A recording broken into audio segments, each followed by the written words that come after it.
अगली खबर की ओर बढ़ते हैं, जहां उत्तर प्रदेश के जनपद संभल के शहर चंदौसी के सर्राफा बाजार से बड़ी खबर सामने आई है, जिसमें राजकर विभाग की टीम द्वारा शराब की दुकान व घर पर छापेमारी की गई, जिसमें मौके से अवैध रूप से 16 किलो 638 ग्राम सोने की ज्वेलरी, 875 किलोग्राम चांदी की ज्वेलरी और 34 व 43 कैरेट का हीरा भी बरामद हुआ, जिसकी कीमत 33 करोड़ रुपए बताई जा रही है। अघोषित रूप से बरामद की गई ज्वेलरी को सीज कर दिया गया, जबकि प्रतिष्ठान से केवल 440 ग्राम सोने की ज्वेलरी व 120 किलोग्राम चांदी की ज्वेलरी ही वैध पाई गई।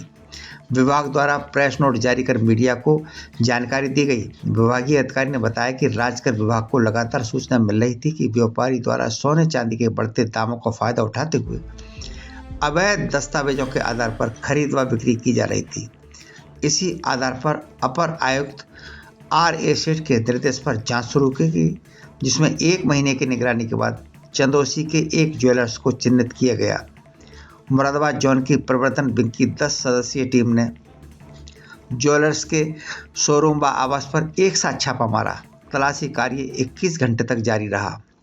ज्वेलर्स शोरूम में रखे माल की खरीद से जुड़े दस्तावेज भी नहीं दिखा सका। शोरूम और आवास से मिले पर्चे और मोबाइल फ़ोन में मौजूद कारोबार से संबंधित डाटा भी सीज कर दिया गया। सर्राफा व्यापारी द्वारा 1 करोड़ 20 लाख रुपए जुर्माने के रूप में भी जमा किए गए। राजकर विभाग की कार्रवाई से सर्राफा कारोबारियों में हड़कंप मचा हुआ है।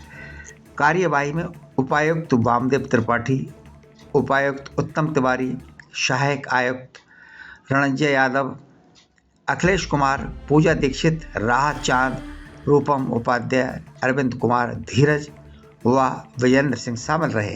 Bureau report ABP India news.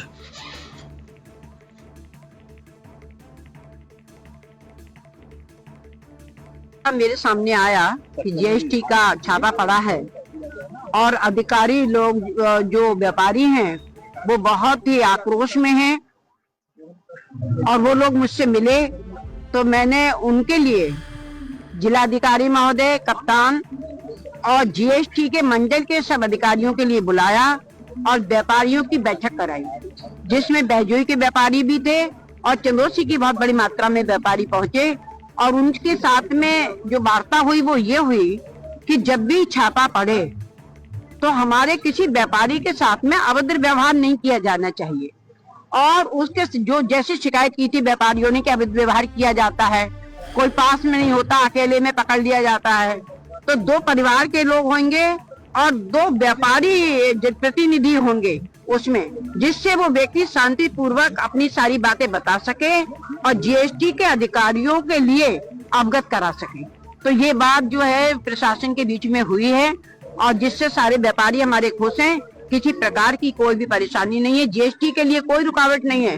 वो तो जो काम उनके करने का है वो करेगी, लेकिन व्यवहार पुलिस का भी सम्मानजनक व्यवहार का है कि व्यवहार जो है सम्मानजनक होना चाहिए। और परिवार में यदि किसी की तबीयत खराब है या कोई बात है तो उसके लिए उसकी उचित व्यवस्था होनी चाहिए, जिससे कि उसके जीवन से खिलवाड़ ना हो सके।